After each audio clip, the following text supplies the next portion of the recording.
Let them know say you they run town.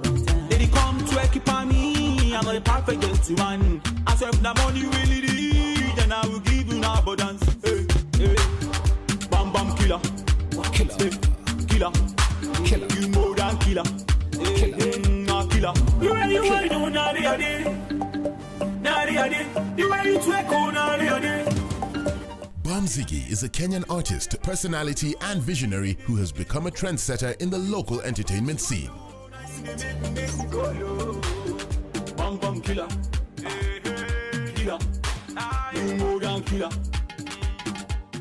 He was born and raised in Nairobi and is a firstborn in a family of 4 siblings. 3 brothers, 3 boys and 1 girl.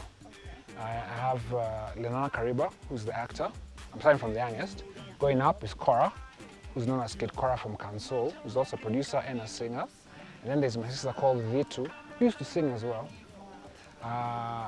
Especially, she did an album in TZ a long time ago in Tanzania, but she stopped that. She went into writing. She's written her own book and she's put her own book out. And she does vlogs on the internet right now. Vlogs that help mothers deal with day-to-day activities, you know? Mothers who still want to have fun, be healthy and stuff like that. You should check out. Her name is Vitu Kariba. And then now there's me. Bamzigi, Esoteric Records, So Severe Superman Production. My name is Harrison. Actually, I've got 4 names. Andrew, Harrison, Monio, Kariba. Yeah, Andrew is my Christian name. Harrison is the name I inherited from my grandfather. Hands up, bounce with me, songa with me, with me. Ladies, put your hands up.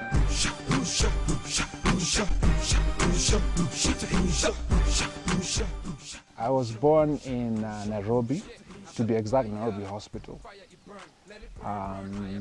Friday, the 13th, actually. Yeah, I got the details. Those details was an interesting story because I used to love hearing that story very much because I came early, very early, and I was in trouble.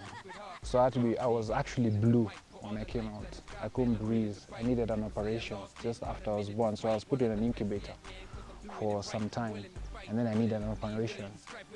And then also now my mom got sick because I think she needed a C-section as well. So it was kind of a tough thing. So that's why I have all those details.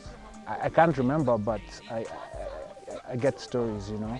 So yeah, I remember that's one of the things about my birth, which was funny because my parents got married a day before.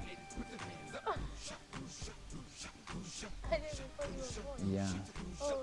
And I think they're on the way to their honeymoon or something. And then I said, Z, I'm nitaribu honeymoon, lazima nitoke. Yeah, they were expecting me like 2-3 months later. So, but my mom was pregnant when they were getting married. So they got married on the 11th, 12th, 13th, Katoka. So I had to make my way into the world. And it's funny because it's like, ever since I was born, I've been fighting to survive. It just shows how, to me, inaonesha yani ile purpose. Yeah. You know what I mean? Like for me to go through all that, and my family to go through all that, kuna kitu Mungu anataka nifanye, and he's really, you know, keen on me doing it if I'm still breathing till today, especially through what I've gone through in my life. Understand? So stories like that give me strength and always remind me that I am special in God's eyes.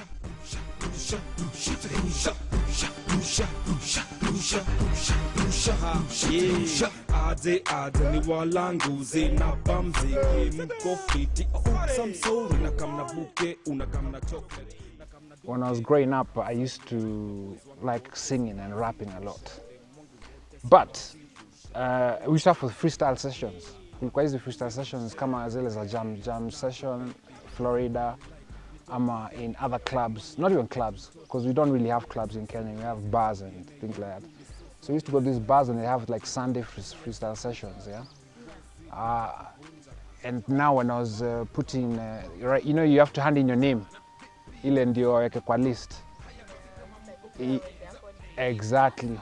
And Andrew is not really a very good rapper name or Harrison. It sounds too, I don't know, British or ile proper, you know, so I had to come up with something.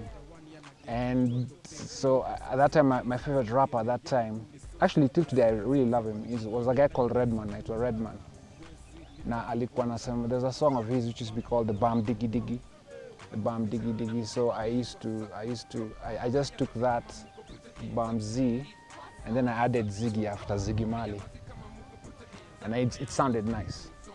And actually that came when I was putting my name for a pool tournament. And I put it down and people call, and then all my friends now from where I grew up started calling me that. His school life? From nursery, I was at Kilimani Junior, which is funny because I just remember that because I passed by there a few months ago. I was going to see a friend, and I saw it. I can't, you know, like I was very young, but I can't really place it in my head. But I stopped. I actually went to the school and asked for my records. Yeah, and I found a teacher who actually remembers me. I think she's a managerial position right now. Lakini alinikumbuka because I just gave them my name and everything. And that's one place I remember, Kilimani Junior. And I went to Consolata. And I moved on to primary school there. But anyway, then from there I went to the school now where I stabilized Kabisa. It's called St. Christopher's, which was around the Yaya Preparatory School. And the high school was in Ngong. It's still around till today. Yeah, that's where now, actually because of people I met there, it helped me structure the person who I am today. Because I told you, these are international schools, so a lot of people I met a lot of people from different cultures. Like one of my best friends from high school, who's also a very good friend today, and actually we're doing some business together, was a guy from Brazil. His name is Rodrigo. And it's funny because those friendships, and he taught me the different cultures, and it's helped me today with like the music I'm doing.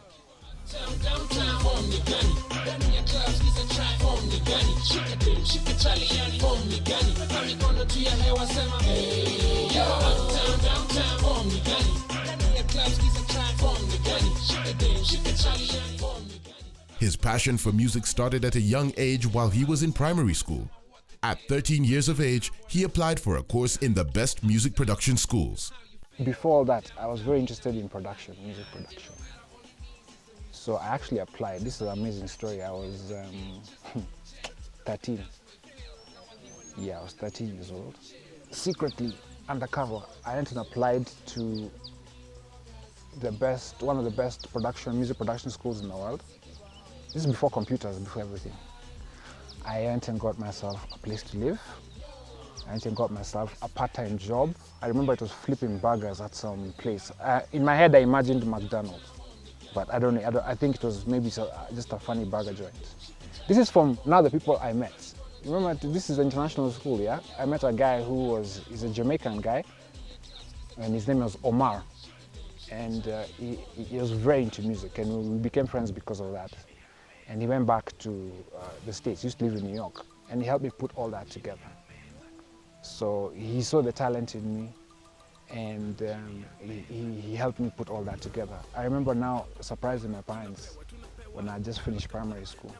Look what I've gone and done. They were very, very shocked. Can you imagine a 13-year-old person giving you that information? For Bamzigi, it all started when he met two very talented artists and became one of the founding members of the popular group Necessary Noise, that also included female MC singer Nazizi Hirji and singer Kevin Waire. The group was formed in October 2000 and released their self-titled debut album in 2000. This contained the hits Clang Clang, La Di Da, Lovers Rock, and Nataka Tor, just to name a few. In the last year of high school, I got introduced into the Kenyan music industry. I was never really that interested because I knew that I would never make it, because what they were doing was something that I can't do. Sababu this time kulikuwa kalamashaka, walikuwa na rap na ki, which was, I loved it, but I knew that I couldn't speak like that, I couldn't do that sharing, you understand? But when now a friend of mine called Nazizi told me there's an opportunity for an artist, a rapper who's been wanted by the studio that she's working for, which was Tejusara Studio.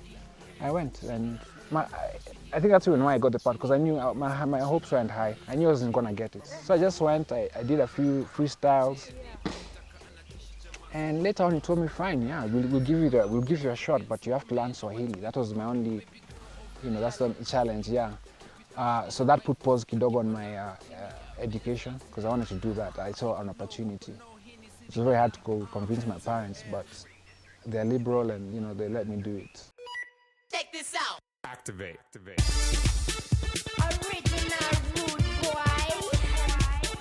Bamzigi on your scene. So I decided I want to go to further my studies, but I also wanted to do something that I loved. And another thing that I found out that I loved when I started doing music was radio. When you used to go for interviews with Necessary Noise, I found that job so amazing, like a person interviewing you, and I always wanted to do that because I used to listen to tapes, because that's the only time where we could get music back in the day. We used to listen to, people used to record for us in America. They record DJ shows. Or you put a tape and record. There's this show called Hot 96 with Fine Master Flex. Now, he used to be the host of the show. So I used to want it to be like that. So, and I saw that it's possible here, I decided to do some study, in media. So that's what I pursued when I went, and I decided to go to Malaysia and pursue that. In media, I did a bit of advertising, radio production, things like that. If you feel we style, put your hand in the air and say, "Wine, move for a little, shake your booty."